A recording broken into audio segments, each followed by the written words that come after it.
자, 최근에 중국의 대학생들을 비롯해가지고 시민들이 중국 각지에서 정부의 과도한 통제와 규제에 반대를 하는 그런 시위들이 펼쳐졌다라고 합니다. 자, 그런데 그 시위의 내용이 좀 독특해가지고 화제거리가 되고 있습니다. 국제뉴스에 지금 서방 언론에도 많이 실리고 있거든요. 이게 어떤 거냐면은 바로 백지 시위를 벌이고 있기 때문입니다. 자, 그러니까 아무런 구호나 슬로건, 요구사항 같은 게 적혀 있지 않은 말 그대로 순수한 하얀색 종이를 들고 사람들이 시위를 하고 있다라는 거예요.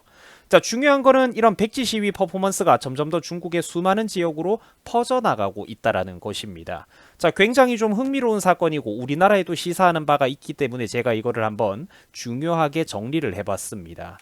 자, 최근에 중국의 시민들, 특히 젊은 시민들이나 학생들을 비롯해가지고 수많은 사람들이 하얀색 종이 백지를 들고 시위를 하고 있습니다. 자, 심지어 이들은 아무런 말도 구호도 거의 외치지 않는다라고 합니다. 자, 그러나 이런 행동들이 의미하는 바는 그렇죠, 여러분들 명확합니다. 바로 과도한 규제와 통제를 일삼는 중국의 공산당 정부에 대해서 반감이자 항의의 표시를 시민들이 드러내는 겁니다. 자, 왜 이런 식으로 하얀색 종이에 별다른 말도 하지 않고 시위를 하고 있냐면 말하지 않는 것을 두고 검열할 수는 없기 때문입니다. 아무것도 적혀있지 않는 종이를 들고 있는 거를 어떻게 이제 검열을 하겠습니까? 처벌을 하는 게 아무래도 이게 좀 어렵고 명분이 빈약하다라는 것이죠. 그래서 참 이렇게 눈물겨운 투쟁을 하고 있는 겁니다. 그리고 참 안타까운 거는 우리가 평소에는 정치적으로 저 덩치 큰 이웃 나라를 많이 비판하기도 했었습니다만, 자, 저럴 때 보면은 다 사람 사는 곳들은 다 비슷하구나 그런 생각도 든다라는 거죠.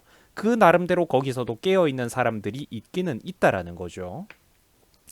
심지어 안전에 대한 우려로 이런 시위 현장의 사진을 찍어가지고 해외 언론사들에게 보여주는 그런 현지의 시민들, 사진 작가들조차도 자기 이름을 정확하게 서방 언론에 알려주지는 못한다라고 해요. 마지못해 성만 겨우 알려주거나 아예 그냥 이름을 숨기고 익명으로 제보를 해주는 경우가 수두룩하다라고 합니다. 이런 해외 뉴스 기사를 보니까 저도 정말로 이거는 좀 여러 가지 어떤 그런 생각이 들더라고요. 자, 로이터 통신에서도 이 소식을 다뤘는데 현지 시간 기준으로 28일에 나왔던 뉴스 기사의 내용의 일부를 제가 번역해 드리는 겁니다. 자, 중국 당국의 과도한 코로나 규제에 대한 그런 시민들의 불평과 분노가 SNS를 넘어서서 중국 내의 수많은 지역과 다른 여러 대학으로 크게 퍼져나가고 있다라고 뉴스 기사가 나왔습니다. 자, 제가 봤던 다른 뉴스 기사에서는 이미 백지 시위 퍼포먼스를 벌이는 학교가 50군데를 넘어가고 있다고 하더라고요. 이게 벌써 며칠 전의 기사 기준이었기 때문에 지금은 학교에 몇 군데나 이래 대학들이 백지 시위에 참석하고 있을지 또 알 수가 없습니다. 굉장히 많이 늘어나겠죠, 하루하루. 자, 그러니까 지금 이 백지, 아무것도 적혀있지 않은 하얀색 종이가 저항의 상징처럼 되어가고 있다라는 겁니다. 그 나라에서 말이죠. 자, 물론 공산당의 높으신 양반들은 아무것도 안 적고 있는데 이거를 굉장히 불편해하고 어떻게든 트집을 잡아가지고 통제하고 싶어 하겠죠. 자, 그래서 평소에는 우리가 공기처럼 누리고 살면서 잘 모르는 이 자유라는 게 그토록 소중하다라는 것입니다. 자, 그러면은 당국의 통제 자체는 사실 하루 이틀 된 일도 아닐 텐데 중국 시민들이 최근에 왜 이렇게 화가 난 걸까요? 바로 월드컵을 통해 가지고 민심이 폭발적인 자극을 받았기 때문입니다. 자, TV로 해외 모습을 보니까 어떤 세상이 펼쳐지고 있습니까? 또 완전히 다른 나라 세상이 펼쳐지고 있죠. 수천 수만 명의 사람들이 마스크도 안 쓰고 그냥 잘만 행복하게 거대한 축구 경기장에 가득 모여가지고 함성을 지르고 스포츠를 즐기고 있다라는 겁니다. 자, 이에 중국의 네티즌들이 충격을 받거나 이런 사실을 잘 알고 있었던 사람들도 이번 기회를 삼아가지고 또 정부 당국의 어떤 과도한 규제와 통제에 대해서 그 모순점이 있다는 거를 다시 한번 강하게 지적을 하게 되는 계기가 바로 월드컵이라는 것이죠. 몰랐던 사람이든 이걸 알고 있었던 사람이든 이제 비판할 수 있는 그 모순점을 지적하기가 좋은 상황이라는 거예요. 다른 나라는 코로나가 없냐? 왜 우리만 이렇게 힘들게 살아가고 있냐? 왜 저들은 마스크도 안 쓰고 행복하게 수많은 사람들이 잘만 모여 있는 것이냐? 해외 다른 나라에는 바이러스가 없다는 것이냐라고 말입니다. 자, 사실 지난 5년 동안 문재인 정부의 철저한 방역 정치파리에 우리도 그대로 무비판적으로 지난 2, 3년 동안 온갖 세뇌를 당하고 선동당해왔던 사례를 떠올려 보면 우리 대한민국도 사실 저런 모습을 봤을 때 뭔가 좀 교훈거리가 있죠. 좀 부끄럽기도 하고 여러 가지 생각이 드는 것도 사실이라는 것입니다. 자, 그래서 최근에 중국 시민들의 분노가 생각보다 매우 거세게 활활 타오르고 있어가지고 제가 이런 국제 뉴스도 있다는 걸 여러분들에게 한번 짚어드리는 겁니다. 우리는 TV 앞에서 다른 세상을 보고 있었다. 오직 우리는 자유만을 원한다. 2030이 주축이 돼가지고 SNS를 통해서 중국에서 백지 시위가 확산이 되고 있다. 뭐 이런 것들이 있죠. 자, 여기도 보시면은 백지가 등장을 합니다. 한두 지역이나 지점이 아니라 전국적으로 여러 군데에 걸쳐가지고 지금 백지 시위, 백지 퍼포먼스가 등장하고 있다라는 거죠. 저 사람들이 사실 그러니까 진짜로 살아있는 사람들 아니겠습니까? 그죠? 말 그대로 머리가 자기 스스로 생각하는 힘이 주체적인 사고 능력이 살아있는 진짜 시민들이라는 겁니다. 안타깝지만 우리 대한민국에서도 자기 스스로 자기 신체와 두뇌의 주인이 되어가지고 주체적으로 사고할 수 있는 국민들의 비율이 그다지 많지가 않았던 게 사실이죠. 과연 우리가 저 사람들을 바라보면서 뭐 너네는 이제 와서 뭐 이런 행동을 하느냐, 우리가 역시 너네보다 더 깨어 있다라는 말을 감히 할 수가 있을까요? 그 이제 여러 가지 생각을 정말로 해보게 된다라는 겁니다. 저기에도 살아있는 사람들은 있다라는 것이죠. 자, 이 기사도 한번 보세요. 월드컵이 무슨 대수냐, 중국의 시민들 백지를 들고 길거리로 뛰어나왔다. 여기에도 보면은 수많은 사람들이 백지를 들고 이렇게 행진을 하거나 어떤 공공장소, 뭐 이렇게 공원 같은 곳에 나와가지고 어떤 퍼포먼스를 취하고 사진을 찍는 그런 자기들의 의식이 살아있다는 것을 보여주고 있는 모습입니다. 자, 중국과 매우 가깝게 붙어있는 홍콩이나 대만에서도 대규모 연대 시위가 벌어졌다라고 합니다.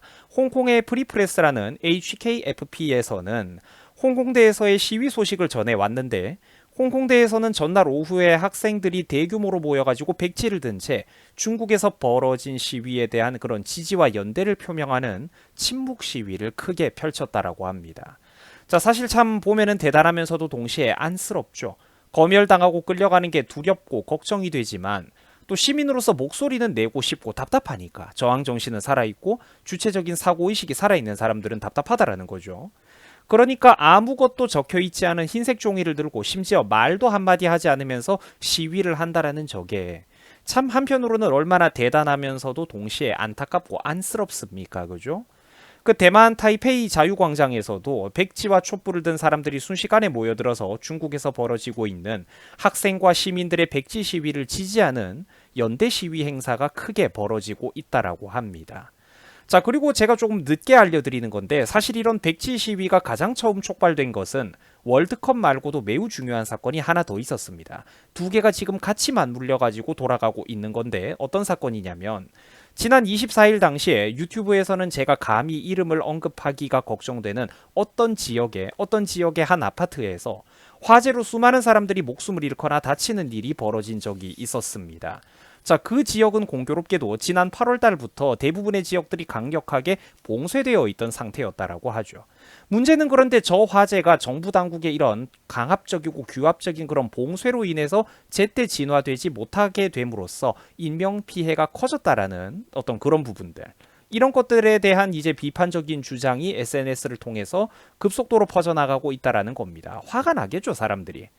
이 과도한 어떤 규제와 통제 때문에 제대로 어떤 이런 화재랑 사람 대피 같은 것들이 제대로 이루어지지가 못했던 것인데 사람들을 반강제로 가둬놨으니까 어떻게 그 일사불란하게 뭐 이렇게 빠져나가고 진화 작전이 될 수가 있었겠습니까? 그죠? 그래서 이것 때문에 정부 당국의 봉쇄 때문에 제대로 진화되지 못했다라는 이런 주장들이 이제 SNS를 타고 급속히 퍼져 나갔던 겁니다. 백지 시위는 사실 여기서 처음에 크게 촉발이 됐던 거예요. 이런 재반 사정들이 어우러져가지고 중국 시민들이 백지 시위를 벌이고 있는 겁니다. 정말로 살아있는 시민분들이죠. 자, 화재 희생자들에 대한 추모와 존중의 의미를 담아가지고 함께 이제 정부 당국의 과도한 규제와 통제에 반대의 목소리를 내고 있는 어떤 저항의 몸부림을 저런 나라에서도 어떤 시민들이 보여주고 있습니다. 자, 해외 언론사들도 제가 말했던 부분과 똑같은 부분을 지적하고 있습니다. 백지는 시위에 참여한 중국 시민들의 침묵의 항의를 상징하는 것이다. 자, 아무것도 쓰인 게 없는 종이를 들고 있는 사람들을 체포할 수는 없을 것이다 라고 말입니다. 자, 한편 중국에 깨어있는 시민들의 어떤 그런 모습을 바라보면서 저는 여러 가지 생각이 들었습니다. 지난 몇 년 동안 우리나라 역시 문 정부가 코로나를 과도한 방역팔이로 이용하면서 실제로는 정치적으로 자기가 악용을 했었죠. 반정부 성향을 가지고 있는 사람들이 어떤 대규모 집회나 분위기, 여론을 주도하고 사람들이 모여들지 못하도록 철저히 그거를 정치 방역으로 이 사람은 악용을 했어요. 그때 당시에 우리나라에서도 어떤 일이 벌어졌습니까? 어떤 사람들에게 그 이름을 말해서는 안 되는 어떤 약품을 강제로 맞으라고 과도하게 억지를 썼었죠. 그런데 여기에 대해서 서구 의학 전문가들이 일반인들이 아니라 서구 의학 전문가들이 그 이제 어떤 약품에 대해서 어떤 좀 합리적인 비판을 하기도 했었는데 이거를 소개하면은 무조건 통제하고 규제하고 검열하고 그 심지어 유튜브도 안타깝지만 그거를 도와주고 그러지 않았습니까? 그죠? 제가 그때 유튜브한테 참 섭섭했었거든요. 안 맞은 사람들을 막 이렇게 따돌리는 사회적인 분위기로 몰고 가고 백화점이나 대형 쇼핑몰도 못 가게 통제를 하고 이런 거는 정말로 부끄럽다라는 것입니다. 특히 전 세계가 유례가 없었던 QR코드 이동 동선 남기기라든지 방명록을 강제로 쓰게 해가지고 개인정보나 연락처를 남기게 하고 이름을 남기게 하고 이런 것들은 정말로 부끄러웠던 일이라는 거죠. 특히 QR코드 같은 걸로 사람을 전산화해가지고 전 국민의 이동 동선을 추적하고 통제한다라는 이거는 정말로 부끄럽고 있을 수가 없는 일들이었습니다. 당시 대한민국에서는 그러니까 그런 짓거리들이 별로 효과가 없었다라는 게 지금 이미 여러분들 1일 확진자 어마어마한 확진자로 증명이 되고 있죠. 우리는 그러면 1년 전, 2년 전에 그 개짓거리들을 도대체 왜 했던 겁니까? 스스로 생각을 해봐야 되거든요. 당시 대한민국에서는 깨어 있었던 극히 일부 개개인의 파편적인 목소리를 제외하고는 이런 비판 목소리가 너무나도 부족했습니다. 문정부와 코로나로 정치 방역 파리를 하면서 자영업자들도 그렇게 저 사람들이 조졌죠. 인원수 통제가 어떻네, 한 테이블에 몇 명이네, 일행이면 어떻고 일행이 아니면 안 된다느니 온갖 장난질을 다 했었죠. 근데 거기에 그러면은 우리 대한민국 국민들은 과연 합리적으로 깨어 있으면서 개개인의 시민들이 대규모로 들고 일어났던가? 유의미하게 어떤 퍼포먼스나 저항의 목소리, 개개인이 스스로 살아있다는 걸 보여주는 어떤 그 사고력의 수준을 우리나라가 보여줬느냐라고 묻는다면 안타깝지만 솔직히 그렇지 못했다라는 것이죠. 정말 극소수의 어떤 유튜버나 정말 그러니까 극소수의 어떤 그런 사람들만 비판을 하지 않았었습니까? 대규모 어떤 집단 저항은 거의 꿈도 못 꿨었죠.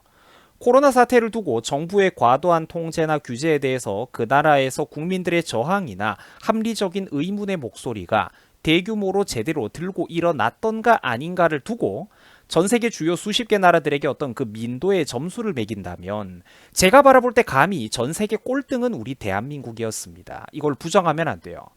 자, 여러분들 문정부는 당연히 나쁜 정부였습니다. 맞아요. 그런데 그런 나쁘고 잘못된 과도한 통제, 정치파리와 선동에 직면했을 때 개개인이 스스로 깨어 있어야 된다라는 겁니다. 자기 스스로 생각할 줄 알고 저항의 목소리를 내는 거는 바로 시민들 각자가 보여줄 수 있어야 되는 몫이라는 겁니다.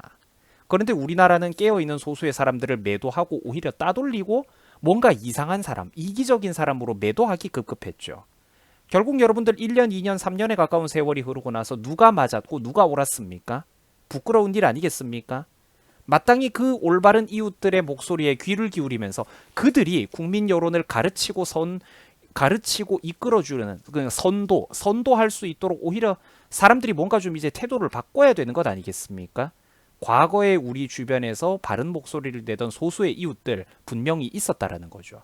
그러나 그들에게 차가운 시선을 보낸 것도 바로 우리 대한민국 국민들 자기 스스로였다라는 것입니다. 자, 한국 국민들은 흔히 말합니다. 독재를 싫어한다고. 자기들은 군사 독재나 독재를 싫어한다고. 그런데 국민이 스스로 나라의 주인 노릇을 하는 거 그거 쉽지 않다라는 겁니다. 그게 상당히 어렵고 수많은 배움과 긴장감이 필요하고 비판적인 사고가 항상 필요하다라는 겁니다. 미디어에 무비판적으로 끌려다니면은 절대로 스스로 생각하는 어떤 국민인 그러니까 국가의 주인으로서의 그 국민의 노릇을 할 수가 없다라는 거예요. 여러분들 항상 반성하고 돌이켜보면서 삽시다. 긴장하고 삽시다. 정치인들에게 제발 좀 이용당하지 말고 자기 스스로 생각하는 사람이 됩시다. 자, 여러분들 수고하셨습니다.